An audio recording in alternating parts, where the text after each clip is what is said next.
अब लिए चलते हैं आपको वाराणसी। वाराणसी कहते हैं काशी, दशाश्वमेध घाट है, 80 घाट है, सांझ की वहां पर आरती है, बनारसी साड़ी में लिपटी है। लेकिन ये रौनक किसके लिए जाएगा, ये लिए चलते हैं दशाश्वमेध घाट आपको, क्योंकि यहां से लेकर ये अब बनारस हम पहुंच गए हैं। और बनारस में सईद हमारे सहयोगी हमारे साथ इस वक्त जुड़ रहे हैं। सईद अंसारी, क्या दिख रहा है मामला इस वक्त? क्योंकि देखिए, वोटिंग परसेंटेज की जब हम बात कर रहे हैं तो महिलाओं का बढ़ चढ़कर हिस्सेदारी लेना तीसरे फेज के बाद से बीजेपी उससे गदगद है। लेकिन वोटिंग परसेंटेज पिछली बार से 1% 1 से कम ऐसा ही रहा है। क्या बताएंगे आप? यूपी में आप क्या बिल्कुल ठीक कह रही हैं, आप बिल्कुल ठीक कह रही हैं। देखिए, अब से कुछ ही देर बाद अनुमान आज तक पर आप हैं, विनोद जी हैं, सब लोग हैं, वो दे ही देंगे। विजय त्रिवेदी जी हैं, सब बैठे हुए हैं। लेकिन हम आपको ये बता दें कि पहला चरण देखिए, हर चरण में इस बार मुद्दे अलग रहे हैं।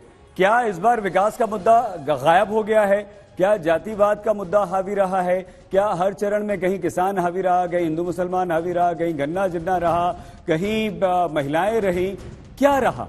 क्या वो मुद्दे रहे? तो इस बार का चुनाव प्रेडिक्ट करना उत्तर प्रदेश का विधानसभा का राजनीतिक दिग्गजों के लिए भी बहुत बहुत मुश्किल हो रहा है।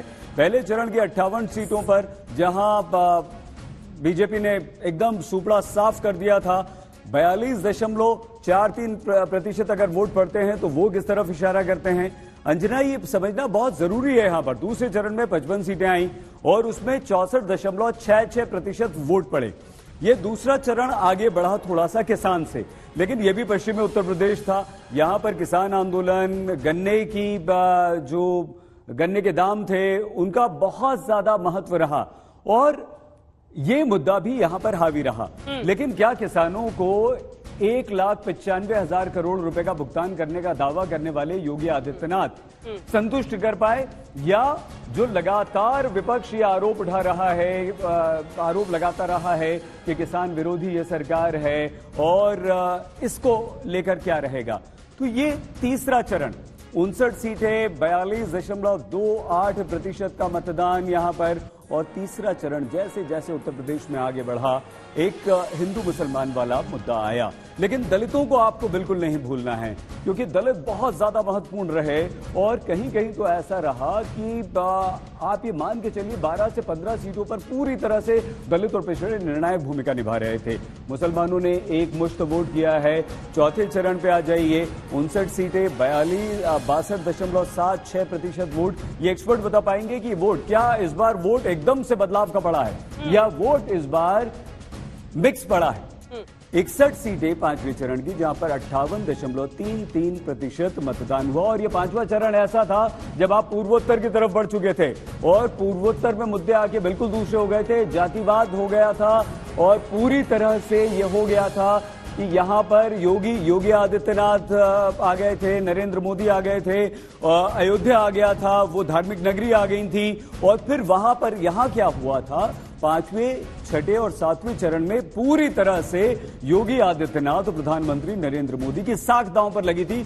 सातवां चरण यानी कि आज का चरण, ये वो 54 सीटें हैं 403 में से, जो अब से कुछ देर बाद आप वोट परसेंटेज भी बता देंगे यहां पर। और ये प्रधानमंत्री नरेंद्र मोदी का गढ़ है, उनका संसदीय क्षेत्र है। और जिस तरह का रोड शो किया आपने भी दिखाया अंजना, वो रोड शो से संदेश देना चाहते थे कि अगर यहां नहीं तो क्या। और ये बहुत ज्यादा महत्वपूर्ण है। बाकी प्रिडिक्ट करना बड़ा मुश्किल है, आप लोग तय कीजिए एक्सपर्ट्स के साथ बैठ कर। वो टू यू अंजना। सही, बस मैं सोच ही रही थी कि आप सांस लीजिए तो जरा रफ्तार आगे ले जाई जाए। लेकिन देखिए, बड़ी तस्वीर यही है। नहीं, ये भी सुन लीजिए ना, उत्तर प्रदेश से जहां किसानों के मुद्दे पर लौटेंगे सईद आपके पास, पश्चिमी उत्तर प्रदेश से जहां किसानों के मुद्दे पर चर्चा के साथ शुरुआत हुई थी, वहीं से आगे बढ़ते हुए हिजाब तक मुद्दा बना इसी उत्तर प्रदेश के चुनाव में। धन्यवाद सईद आपका, लौटेंगे आपके पास। तो बनारस हम पहुंच गए थे और बनारस से दशाश्वमेध घाट से सईद अंसारी हमारे सहयोगी हमारे साथ जुड़ गए थे, जिनसे हम चर्चा कर रहे थे कि कौन से किस तरह जो वोटिंग परसेंटेज है उससे क्या कुछ पढ़ा जा सकता है। लेकिन ये बात याद रखिए कि इस बार सब कुछ दांव पर है सभी के लिए, क्योंकि सत्ता से 10 साल बाहर रहना अखिलेश को भारी पड़ेगा। दूसरी तरफ मायावती को पड़ चुका है, अभी से ही पड़ चुका है। और तीसरी तरफ बीजेपी के लिए इस बार आर या पार की लड़ाई है। वोटिंग परसेंटेज हम आपको सभी फेजेस का दिखा रहे हैं, थोड़ा सा भी इंतजार करना होगा 7वें फेज में कितनी वोटिंग आज शाम तक होती है।